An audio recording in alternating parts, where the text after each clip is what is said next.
खूबसूरत सा जंगल में मुनमुनी चिड़ियाँ अपनी 11 बेटी के साथ रहती थी। मुनमुनी चिड़ियाँ बहुत दिन के बाद एक और अंडा दी थी, जिसे मुनमुनी चिड़िया का पति मोनू को इंतजार था कि इस बार बेटा ही होगा। तभी मोनू बोलता है, देखो मुनमुनी, अब तक तुम 11 बेटियों को जन्म दे चुकी हो। मुझे सिर्फ एक बेटे की इच्छा थी। इस बार बेटा ना हुआ तो तुम 1 दर्जन बेटियों की माँ बन जाओगी और मैं तुम्हें घर से बाहर निकाल दूंगा।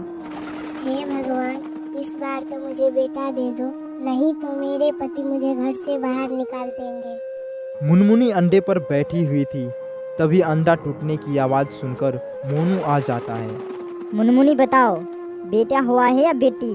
अरे तुम जवाब क्यों नहीं देती हो? तुम रो रही हो, इसका मतलब तुम्हें फिर से बेटी हुई है। अजी मैं आपको क्या बताऊं, ये आंसू दुख के नहीं खुशी के आंसू है।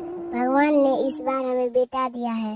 अरे वाह, आओ बेटा मेरे पास आओ, अब से तुम मेरे साथ रहोगे।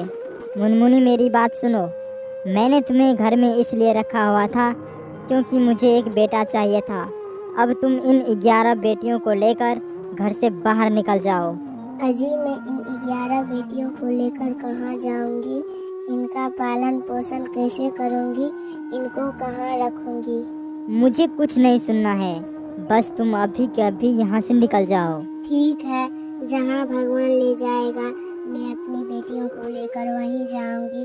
कोई ना कोई सहारा मिल ही जाएगा।